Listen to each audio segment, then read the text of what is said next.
Hawak na ni Don Facundo ang mga pangalan sa bagong kukuning tauhan ni Marcelo at nakagulat ito sa kanya nang makita niya ang pangalan na Jesus Nazareno Dimagiba, kapangalan umano sa tanggol na kinilalang anak ni Ramon ngayon. Samantala sa mga oras na iyon, nag-usap-usap din sila tanggol sa kabilang banda at kanyang mga kaibigan para sa napipinto nilang paglaya. Sinabi ni Tanggol sa kanyang mga kaibigan na kailangan nilang utakan itong si Espinas upang sa ganitong paraan ay hindi umano maharangan ni Espinas ang paglaya nila.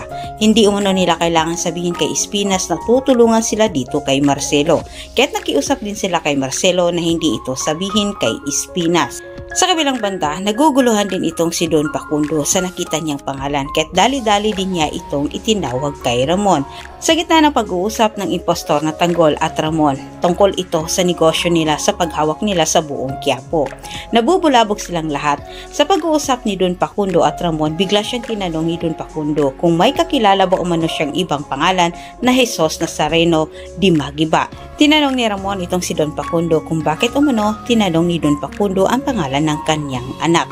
Sinabi naman ni Don Facundo ang dahilan kung bakit niya ito inaalam.